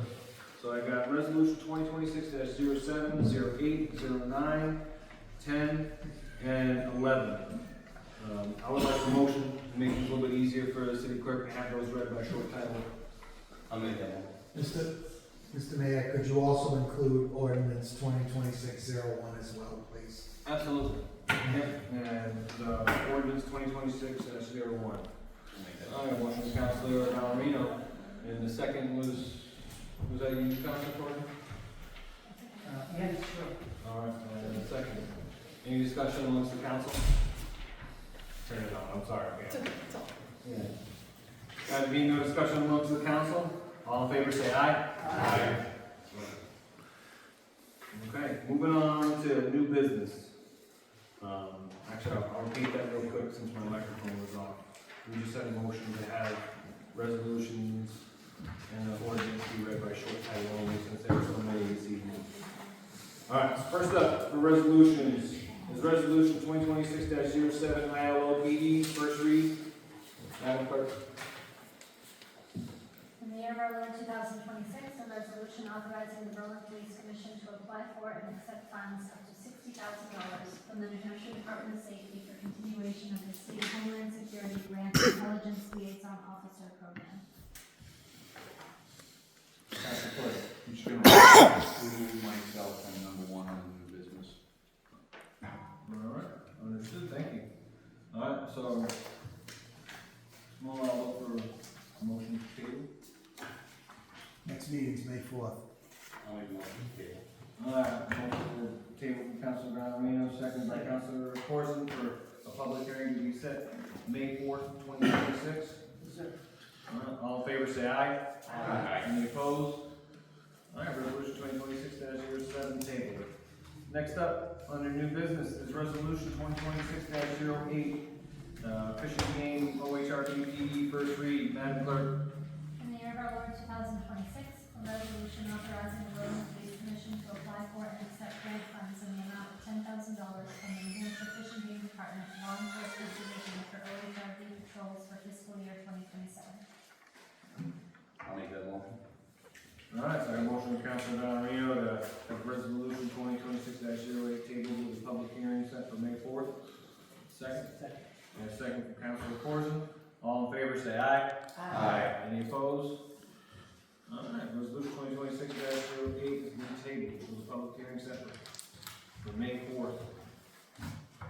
And next up is resolution 2026-09, highway safety PD, first read. Madam Clerk. In the year of our Lord 2026, a resolution authorizing the Berlin Police Commission to apply for and receive up to $60,000 in grant funds for equipment, mobile data terminal equipment, educational projects, and enforcement patrols, and DUI checkpoints from the New Hampshire Highway Safety Agency for highway safety project grants for fiscal year 2027. Councilor Valerino. I'll make that motion to table for a public hearing for May 4th. All right, motion from Councilor Valerino to have resolution 2026-09 tabled with a public hearing set for May 4th. Seconded by Councilor Corson. All in favor say aye. Aye. Any opposed? All right, resolution 2026-09 has been tabled. Next up is resolution 2026-10, U.S. US Forest Service PD, first read, Madam Clerk. In the year of our Lord 2026, a resolution authorizing the Berlin Police Commission to apply for and receive up to $10,000 in grant funds from the U.S. Forest Service for the Berlin Cooperative Law Enforcement Agreement for fiscal year 2027. Councilor Valerino. Yeah, I make a motion to table and have a public hearing, on this item for May 4th. All right, motion from Councilor Valerino to have resolution 2026-10, US Forest Service PD, tabled with a public hearing set for May 4th, 2026. Second? Second. And a second for Councilor Corso. All in favor, say aye. Aye. Any opposed? All right, the ayes have it, resolution 2026-10 has been tabled. All right, next up is resolution 2026-11, New Hampshire Opioid Abatement Fund, PD, first read, Madam Clerk. In the year of our Lord 2026, a resolution authorizing the Berlin Police Commission to expend funds from the opioid litigation settlement, also known as the New Hampshire Opioid Abatement Fund, pursuant to New Hampshire RSA 126-A:3, Roman numeral 2, according to New Hampshire Attorney General guidelines, and in line with the state of New Hampshire plan and opioid abatement synergies crosswalk. Said expending of funds will include up to $20,000 for the hiring of a coordinator for the Berlin Youth Prevention Coalition through the Family Resource Center. The expenditure of these funds will allow the Family Resource Center to hire a part-time coordinator to work on a data-driven effort reducing and preventing substance use in Berlin in partnership with stakeholders. The expenditure of these funds will allow the coordinator to plan, facilitate, and attend community outreach events focusing on substance use prevention. The expenditure of these funds will also allow the Family Resource Center and the coalition coordinator to work on the goal of obtaining a drug-free community grant from the city of Berlin. Councilor Valerino. Your Honor, I'd like to make a motion to table this item, and have a public hearing for May 4th. Second. All right, motion from Councilor Valerino, seconded by Councilor Corso, that resolution 2026-11, New Hampshire Opioid Abatement Fund, PD, tabled with a public hearing set for May 4th, 2026. All in favor, say aye. Aye. Any opposed? All right, resolution 2026-11 has been tabled with a public hearing set for May 4th, 2026. Next up under new business is ordinance 2026-01. Amend chapter 10.5, section 10.5-55, offenses and miscellaneous. First read, Madam Clerk. In the year of our Lord 2026, an ordinance amending the Code of Ordinances of the City of Berlin, Chapter 10.5, Offenses and Miscellaneous Provisions, specifically Section 10.5-55. Councilor Valerino. All right, I'd like to make a motion to table this, until the public hearing is held for May 4th. All right. I have a motion from Councilor Valerino, seconded by Councilor Corson, to have ordinance 2026-01 tabled and have a public hearing set for May 4th, 2026. All in favor, say aye. Aye. Any opposed? Thank you, guys. Have it. Ordinance 2026-01 has been tabled with a public hearing set for May 4th, 2026. All right, next up on our new business, city manager's report. Thank you, Mr. Mayor. First city ordinance, section 15-81. The city's parking ban was lifted April 1st, 2026. During the month of April, the police chief is authorized to direct parking on city streets between the hours of midnight, 7 a.m. if required for snow plowing and removal operations. Attached is the February 2026 activity report for the police department, the real estate transfer report, the fire department activity report, and the EMS activity report. Attached is a picture of the location in Dead River Park that I would recommend as a location for the Snowshoe Club Monument. There is no objection. It will be installed here consistent with an earlier discussion. Street sweeping has commenced. In a couple of weeks, we will commence crosswalk and parking space line painting. Winter cleanup, damage repair, and pothole repair is ongoing. Paving plants will be opening soon, which will allow for better repairs. Federal prison reached out last week to ensure the city's continued participation in the inmate work program. It was affirmed that we did want to continue in this program, which provide inmates to assist with tasks such as roadside cleanup and trimming, cemetery maintenance, and general maintenance. The Easter program at the Recreation Center was well attended. They are now gearing up for the summer camp program. The Recreation Commission is working on the framework for the camp. Mr. Mayor, that's all I have. All right, thank you very much. Councilor Valerino. Yeah, I would like to report as presented. All right, motion by Councilor Valeriano that the city manager's report is presented, seconded by Councilor Morenzi. At that point, we'll go to discussion amongst the council. Mr. Mayor, Yes, sir. if I could inquire of the council if no one has an objection about placing that monument in Dead River Park where the picture denotes, we'd like to proceed with it. Okay. It doesn't require a vote of the council, but if anybody has a. Yeah. Okay, thank you. All right, and no further discussion amongst the council? All right, no further discussion amongst the council, all in favor say aye. Aye. All right, city manager's report accepted and placed on the file. All right, next up on the mayor's report, we got a few things there this evening, so you'll have to bear with me. First up on it, I got a letter from Mr. Farrell regarding the pickleball. And, it says, dear members of the Berlin City Council, I'm writing to respectfully request that the addition of pickleball court lines to the city's existing tennis courts at Horn Field to accommodate growing popularity of pickleball in our community. Primary request, multi-use course at Horns Field. Adding pickleball lines to the existing tennis courts is a cost-effective way to create multi-use facilities that will benefit residents of all ages. The Hornfield courts are currently used by the high school tennis team during their season, but rarely see usage outside of the spring. Dual lining the courts will significantly increase usage and offer more opinions and flexibilities to court members.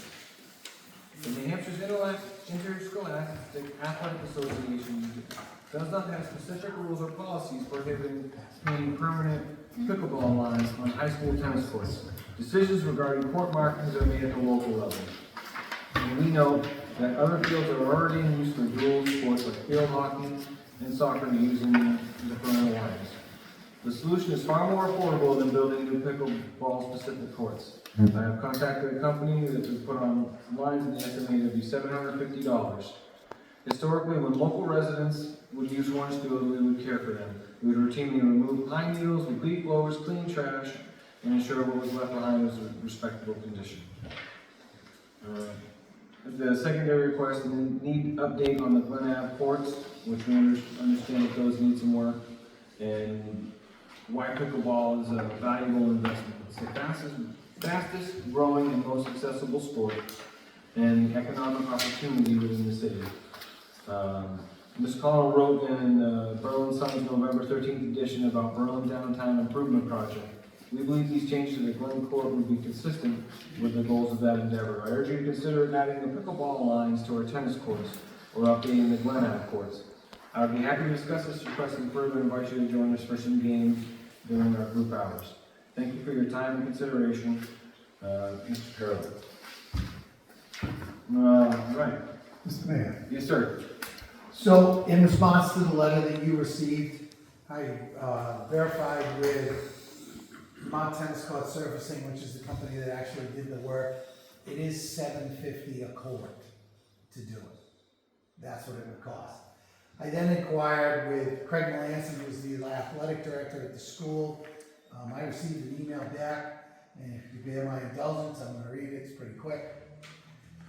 Dear Phil, regarding the tennis courts at Hornfield, while dual marking for pickleball is not our preference, given the years spent advocating for high school tennis facilities, with the understanding that these are public courts, we agree that the pickleball lines must not overshadow the tennis lines. The color light gray would be acceptable. We also acknowledge that the NH regulations currently allow pickleball and tennis lines to coexist in the same courts. However, I have serious concerns regarding court maintenance. Last year, duct tape was used to mark lines on the new courts, which caused significant damage. Initially, no one claimed responsibility until a police investigation was initiated.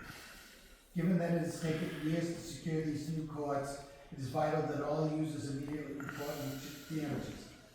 I also recommend that while the Berlin High School tennis season is in session, the high school team takes precedent over any club usage consistent with the policy for all our city baseball and softball fields. Additionally, that the standalone court not have pickleball lines, because this court is typically used by more advanced players. The ball travels at a higher speed. Having fewer lines makes it easier for players to make accurate calls. And then he included some photos of some maintenance that needs to be done. Thank you, Craig Melanson, Athletic Director. In addition, If we were, first off, I just need to comment, the surfacing is not improper at Glen Avenue. It's the best we can do with the conditions that those courts are. It has always been our plans that once we did a undertaking or pavement management program, we would have been able to fit in some resurfacing in the pavement management program. As you're aware, we haven't been able to do that. If we were to do that standalone, I estimate that the cost of the pavement at last year's price would be $20,000. I'm fairly confident that our cost per ton of $111 that we had last year is going to increase significantly because the major contributor to asphalt is liquid asphalt, which is a petroleum product. In addition, I spoke with Tony Vallio, who is the chair of the Recreation Commission, and Tony voiced a concern that he thinks that the Recreation Commission should consider looking at some type of either monitoring or control method for that court because of the those tennis courts on Hornfield, because of the location and because of the significant amount of money that was spent there. And I think that's all I have.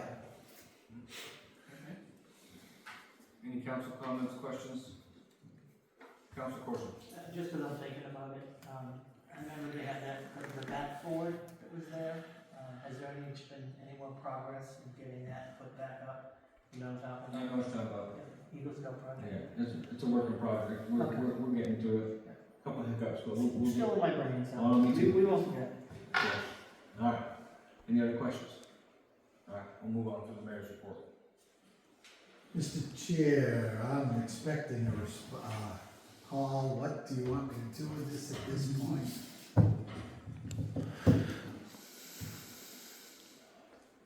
No. Okay, so what I would recommend at this point is that you put this on for an action item at a future meeting, so that the council can officially consider it. Probably put it on a work session at the next meeting, meeting, not the budget meeting. next Yeah, so for May 4th. Right, you can consider it, we can invite the people in that wrote the letter. Do you need a motion for that? No. No, Not just, an item. We can move on to looking that. for direction. Yeah, we'll put it on the agenda for the work session for May 4th, and have a more discussion amongst the council, see what they think. You know, I mean, I'm a bit apprehensive with these courts, you know, considering the last year and the money invested, and the reason why we got these for the high school and the tennis team. You know, we haven't had our home games, or not home games, we're in Gorham, you know what I mean? So, I'm optimistic that we can redo the Glen Ave courts. That's where I'm going, but we'll deal with that in the May 4th meeting. All right, moving on. Next, I have, prom grand march request. Good morning. The school reached out, that's actually from Chief. The school reached out through Miss Holly Doobie, which is the school SRO. The prom is on May 16th, and would like temporary no parking signs from Heritage Park North to the walking bridge.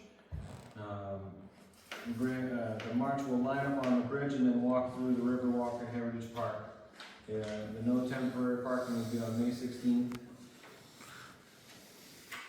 And that's it. I mean, we did it last year. I absolutely have no problem with high school reaping benefits of the river walk and the bridge. It's a beautiful place for them, it's safe. But again, we'll have to have that be a council decision, so I'll open it up to you guys. Go ahead, Tom. This is similar to what we did last year. I recommend that the council approve the request as presented. Motion to approve is presented. All right, a motion to approve is presented. motion to approve as presented from Councilor Corson, seconded by Councilor Valerino. Discussion with the council. There being no discussion, all in favor say aye. Aye. Any opposed? All right, ayes have it. Mayor March will continue on as requested. All right, next up, we get a letter from Strive Fitness 5K. Hello, members of council. My name is Hayden Poulin, and I'm a 20-year-old small business owner here in Berlin. Myself and my good friend Brian Perry, an exercise science student for the University of New Hampshire, have recently started a fitness coaching business. With that, we thought it would be a great opportunity to host a 5K race and to get our brand some exposure as well as a benefit of the American Cancer Association. With recent finding that Brian's grandfather has been diagnosed with an aggressive form of lung cancer. We would like to host the event this summer on July 18th. The event will be open at 11 a.m. for registration, and the race will start at 12 p.m. and the event will end at 3 p.m. We will plan to rent out Heritage Park for the day in order to have vendors and music and make it more of an event than rather just a race.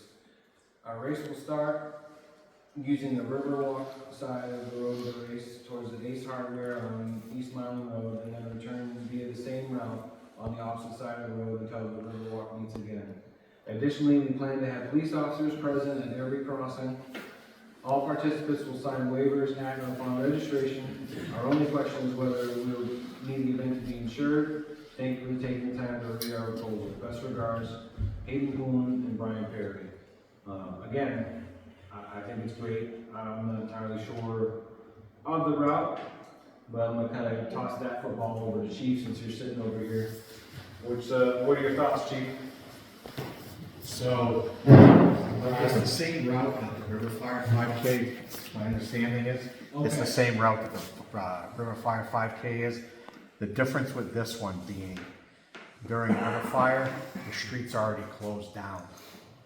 So, while the route could be the same, it's gonna need 3 detail officers because the Riverwalk, if they're running the Riverwalk between 11th and 12th cross the street, which would be open at the time, unlike River Fire, and then they'd have to cross back across the street to get on the 12th Street Bridge and head up, and then another one on the Hutchins Street side of the 12th Street Bridge. Not opposed to it, but it's going to take some logistics on our end, and being down 6 officers, it's also going to take some logistics on whether we can fill the detail positions for the event. All right. So, Thank you. Mr. Mayor, Yes, sir. I would recommend that at this point, the folks that wanna run the race work out with the police department. I'm sorry, I'm gonna get in trouble. The folks that run the race work it out with the police department and then come back to us possibly at the next meeting after it's been worked out, so then you can make a decision, yes or no, based on the firm, recommendation of the police chief. Correct me if I'm wrong, but those are those 2 young gentlemen in the back, correct? Correct, yes. All right. Right off the bat, I'm in favor for it. I think it's great. I do think there is some logistics that need to be worked out with the chief, and then kind of bring it back on the May 4th meeting. So we'll make the decision then. But as of now, finding that information, I'm fully supportive of your 5K. All right? All right, thank you very much, gentlemen. Mr. Mayor. Council Porter. Just out of curiosity, does it have to, the chief, does it have to be detailed officers, or can there be volunteers who can help out for those locations? it would have to be detail officers. Thank you. And because we're down 6, I get it. we typically have 2 guys on the street now. We usually have 4-person shifts. That's all, thank you. All right, moving on. Next up, I have a proclamation for Arbor Day and Earth Week. All right, 2026 Arbor Day and Earth Week proclamation. Whereas the city of Berlin, long referred to itself as the city that trees built, has a history rooted in natural resources of our community and is part of Tree City USA program for 2025.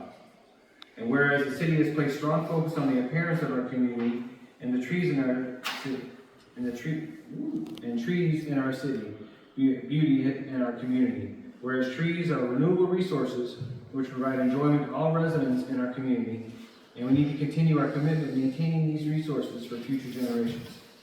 Whereas our elementary school will celebrate Earth Week with many activities including a visit to Service Credit Union Heritage Park in the city's Riverwalk. Now therefore I, Robert Cohen, Mayor, City of Berlin, do proclaim the city celebrated Arbor Day and Earth Week in the city of Berlin. Further, I urge all residents to recognize and acknowledge the importance of our trees in public parks, forests, and support the efforts to take care of them.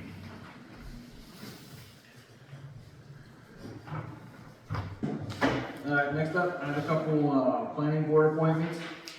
So, I've personally spoken, with a couple of them, and I've witnessed them in there. What I'm looking for, in the reappointments or appointing new people is that, you know, they have an open mind for Berlin, and they want to see business come in, and things that we can do to help. And I'm firmly committed that these three individuals will do that. So, Your Honor, may I address this issue?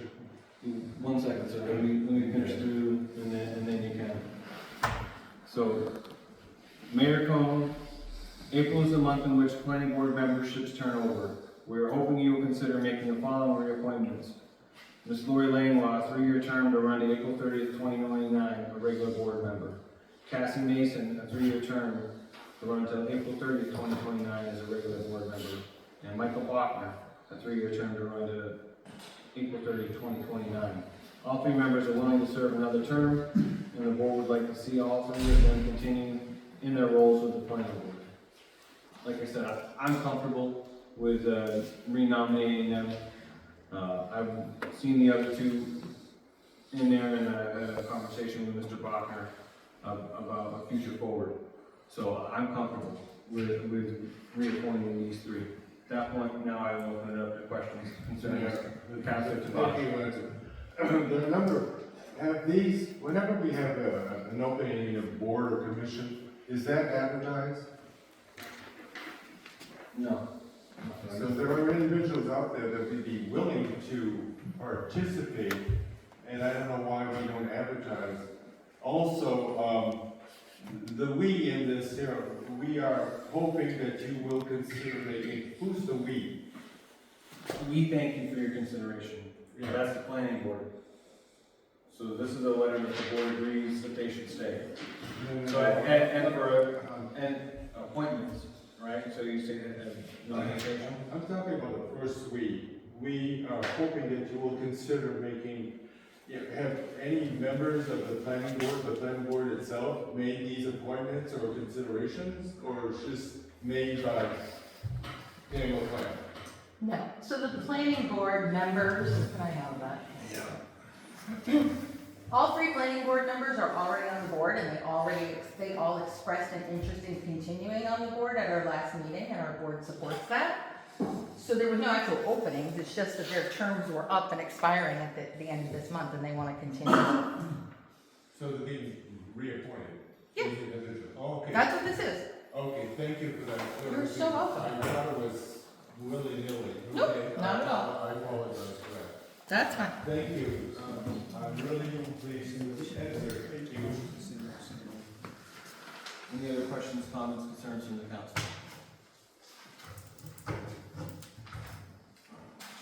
So at this moment, I'll put forth my nomination for those three. Motion from Councilor Lorenzi, seconded by Councilor Higby. We have discussion amongst the council. You're looking for a second? No, I already got the second. I was just opening up for discussion amongst the council, sir. No. Okay. All right. All right, there being no further discussion, all in favor say aye. Aye. Any opposed? The ayes have it. We'll go to the planning board for another 2 years. All right, now that's all I have for the mayor's report. Look for a motion to accept and place on file, please.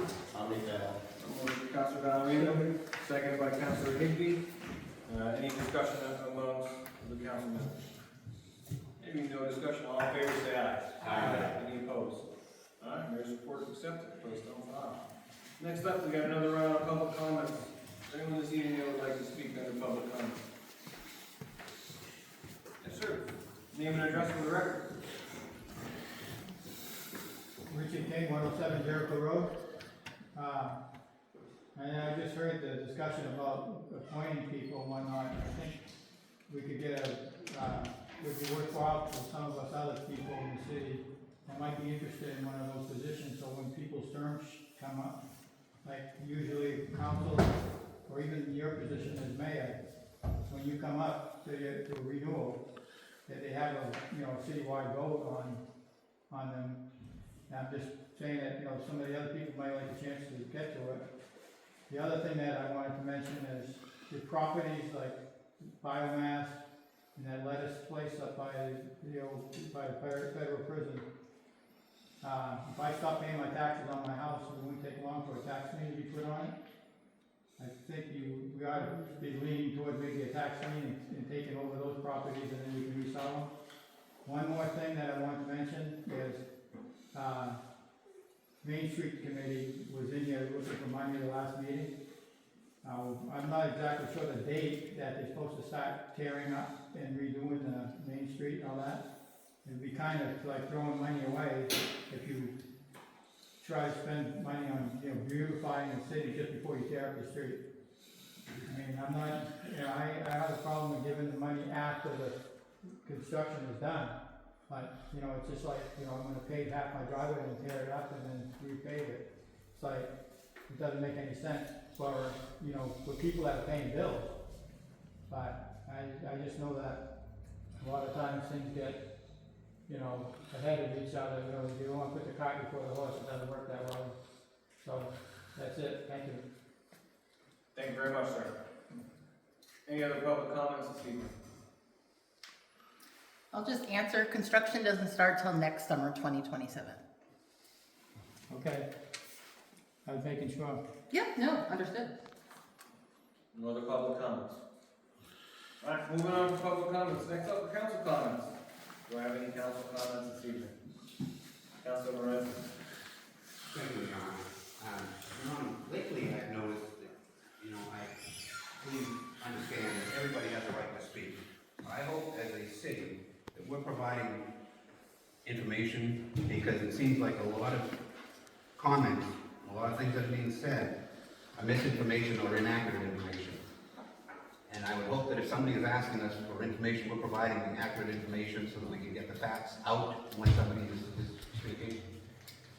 So that we're all understanding what's happening with the city and it's not just assumptions. Thank you. Thank you. I guess maybe somewhat related to that, we just, related to what Councilor Renzi just said. We just took 5 resolutions, 5 and an ordinance, and just read them by short letter. Are those going to be available somewhere, and could we say tonight where they'll be available, so if people want to look at that before the 4th, and maybe they can get a chance to do that? Thank you. Thanks. I know that there is a process, I just. No, they will be on the city website, attached to the current agenda, and then they will also be attached to the May 4th agenda, both available on the city website. Thank you. Councilor Valerino? Mr. Mayor, just shortly, thank you very much. Since the majority of the work session in Council Corn's field was mentioned quite a bit, as some of you may know, I do live there. I just want to comment on the pickleball situation.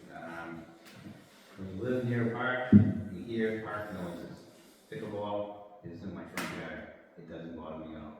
I could care less. Same thing with the tennis.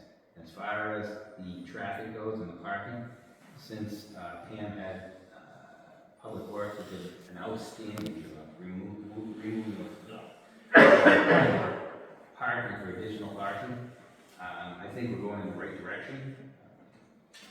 Again, I live near a park. I'm gonna have park situations where there's traffic, where there's the noise and all that stuff. And I enjoy seeing those courts being used, and let's see what happens with the pickleball thing. As far as a resident, it's in my front yard, and it didn't bother me before, it's not gonna bother me now. So, thank you, Pam, for getting those stumps right out of there so quickly. And Public Works did a great job. So, thank you. Councilor Corson? Yeah, so Councilor Higby mentioned it, when we were first doing those short title only, and I looked at the ordinance thing, and I'm thinking, I don't know if I'm comfortable with just a short title on an ordinance, this is how the city's run, we should really read this, the whole thing. And then I saw it, I was like, well, this is long, I couldn't do that, unfortunately. So then I started looking at the ordinance and I'm thinking like, what has changed here? What's different? And that's not really clear, according to the ordinance. So my hope is with it, when we presented this to public, maybe we can show them the old version with some strike through that has what the new version looks like, so they can kind of see, and I think they do this with any sort of legislation that's out there, to see what the changes are and what's happening. Otherwise, it's just like that in this whole big section here. So that's something that I would like to see. Councilor Tobias. Yeah, thank you, Your Honor. I'd like to apologize to the city manager because in the previous meeting that we had, I was concerned about the $800,000 from the biomass. After doing research, and I apologize for this, it's in 2 payments of $400,000. That's why I was confused, but I apologize, Phil, because I was really concerned that I couldn't find where the money was. Okay, thank you. Any other council comments or questions? Councilor Flip? Who's gonna make a motion to adjourn? Motion to adjourn from Councilor Hickey, you have a second? Second, Councilor Paul. All in favor, say aye. Aye.